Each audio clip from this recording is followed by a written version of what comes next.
안녕하세요. 강주연입니다. 오늘은 미국 투자이민계의 명품 CMB 리저널 센터의 이두진 이사님 다시 모셨습니다. 안녕하세요, 이사님. 반갑습니다. 네. 지난 프로젝트 얘기를 잠깐 할까요? 굉장히 또 성공리에 마감을 했잖아요. 네, 맞습니다. 네. 그룹 89 사업이었잖아요. 네네. 작년 하반기부터 시작을 해서 투자자 모집을 했던 히루드의 이제 타겟 물류시설 개발 사업이었어요. 최대 99명 모집이었는데 네. 딱 지난주에 투자자 전원 모집을 마감을 완료했습니다. 네. 감사드립니다. 아유, 축하드립니다. 네, 감사합니다. 네. 프로젝트가 워낙 탄탄하게 구성이 잘 되어 있으니까 너무 당연한 결과고요. 감사합니다. 또 2025년 또 네. 새로운 프로젝트를 두 가지나 들고 오셨습니다. 예, 저희가 지금 두 개의 사업을 소개 중에 있습니다. 그래서 네. 하나는 이제 그룹 93 히루드 코첼라밸리 임대형 단독주택 개발 사업이고요. 네. 나머지 하나는 이제 그룹 98 히루드 커머스 에버니온이라고는 두 곳의 이제 물류시설 개발 사업과 부지조성 개발 사업의 EB5 자금을 이제 조달하도록 이렇게 구조화를 하고 있는데요. 코첼라 지역은 사실 익숙한 수 분들은 있죠. 익숙하시죠. 코첼라 뮤직 네. 페스티벌 굉장히 잘 알려져 있고 또 네. 팜스프링 네, 네, 또 많은 분들이 굉장히 익숙하실 텐데요. 그래도 조금 생소한 지역이긴 해요. 네, 왜 네. 이 지역에 조금 낯선 지역에 임대주택이 과연 잘 될까? 이런 생각들을 하시는 분이 종종 있으십니다. 네, 네, 그거에 네. 대해서 강점 한번 설명을 해주시죠.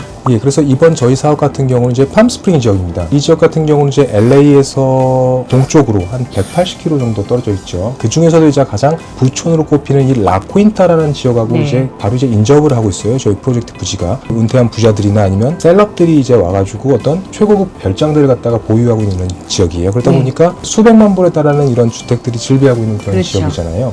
근데 그럼에도 불구하고 굉장히 안정적인 임대주택 시장이 형성되어 있는 지역이에요. 작년 2분기만 봐도 한 네. 5%대 낮은 이제 공실률을 기록하고 있고요. 그러니까 임대율이 95% 이상을 육박한다. 또한 우리가 일반적으로 말하는 이 임대 아파트가 아니고요. 임대형 단독주택 개발 사업입니다. 싱글 패밀리 하우스, 단독주택을 갖다가 240채를 지어서 다 임대하는 이런 형태의 단지거든요. 네. 코비드 이후에 프라이버시 공간이 확보된 임대주택에 대한 선호도가 높아지는데 그런 수요를 확보할 수 있는 그런 프로젝트다라고 네. 소개해드릴 수 있겠습니다. 게이트 단지로 그렇죠. 조성이 고급 돼서 단지가 당연히 이제 게이트 단지고요. 그렇죠. 또 커뮤니티도 네, 탄탄하게 맞습니다. 성립이 될 것 같고. 3주 전에 방문을 해봤잖아요. 네네. 이 라코인타라는 지역에서 가장 유명한 데가 또 그 PGA 웨스트라고 하는 골프 커뮤니티 단지예요. 그 PGA 웨스트하고 저희 프로젝트 부지하고 정말 길 하나를 두고 바로 인접돼 맞아요. 있잖아요. 예, 예. 우리가 또 PJ 웨스트에서 네. 또 하룻밤도 숙박을 해보면서 네. 일부러 그 지역을 경험을 했는데요. 바로 길 건너가 프로젝트 부지죠. 네. 여러 이점이 있을 수 있다고 할 수 있겠습니다. 이 히루드가 이제 그레이스타라고 하는 미국 최대 규모의 임대주택 자산운용사하고 이 조인트 벤처를 맺고 이 프로젝트에 대한 운영을 맡길 거거든요. 이 또한 이제 어떤 베네핏이 될 거다. 그럼요. 당연하죠. 그럼요. 네. 네. 여러 가지 이런 이점을 가진 프로젝트라고 소개드릴 수 있겠습니다. 실제로 그곳에서 만난 많은 분들이 젊은 분들이셨어요. 그래서 저희가 여쭤봤잖아요. 그랬더니 실제로 샌프란시스코나 LA 지역의 고물가와 이렇게 높은 집값에 지친 젊은 전문직 분들이 라켄타 지역으로 이주해서 집을 굳이 사지 않고 임대주택을 임대해서 사는 경우를 실제로 많이 만났습니다. 네, 그래서 더 이상 그렇죠. 백인 부자들의 그 전통적인 은퇴지가 아니고 젊은 전문직 분들의 그 각광받는 이주처가 되기도 하다.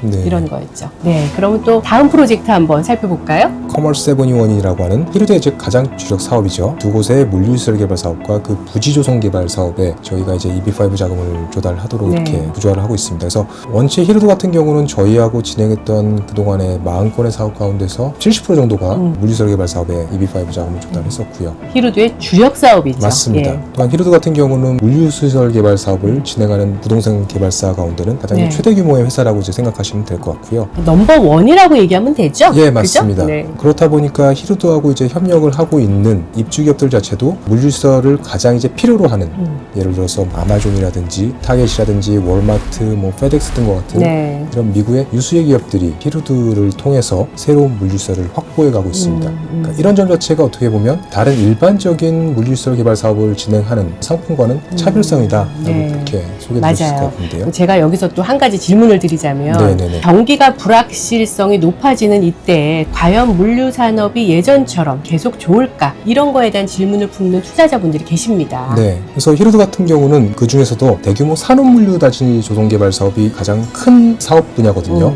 정확한 시장 분석을 통해서 물류 수요가 높은 지리적 요충 지역에다가 네. 비즈니스 파크를 조성하는 사업이 이들의 주력 분야입니다. 미국 내에서도 이런 대규모 산업물류 단지를 조성할 수 있는 능력, 역량을 갖춘 부동산 개발 업체들이 극소수에 불과하다 보니까 네네. 미국의 유수의 기업들이 히루드의 물류시설을 갖다가 찾고 있는 그 배경이 된다고 말씀을 네. 드릴 수 있겠고요. 답사를 가면은 물류시설이 네. 너무너무 크니까 네, 저희가 네. 뭐 헬리콥터를 타고 도는 그런 정도의 큰 맞습니다. 대규모 물류시설에만 투자를 하는 네. 그게 가능하게 하는 건 히루드밖에 없다. 그런 형태의 사업을 가장 성공적으로 진행하고 있는 회사가 바로 이제 히루드라고 이렇게 소개를 드릴 그렇죠. 수 있겠습니다. 그 말을 한마디로 요약을 하자면 어나더 레벨이다. 어나더 레벨이다. 네. 맞습니다. 그렇게 그게 소개드릴 수 정확한 있겠습니다. 표현일 것 같습니다. 맞습니다. 그 미국 유수의 어떤 기관 투자들에게 매각이 되고 있거든요. 네. 그러다 보니까 이 매각될 때에도 이 하나하나씩 파는 게 아니고요. 이걸 갖다가 뭐 10개, 20개씩 매각하는 경우가 다수가 있습니다. 그래서 그 예를 들어보자면 지난 이제 2020년도에 국민연금에서 국민연금이 23곳을 갖다가 한 네. 번에 이제 매입하는 그런 일도 있었고요. 네네. 그래서 이런 부분 자체가 히루드가 이 물류시설 개발 사업에서 보여주고 있는 역량이라든지 네트워크 이런 부분을 전체적으로 한번 우리가 감안해 볼 수 있는 내용이라고 그렇게 말씀드릴 수 있을 것 같습니다.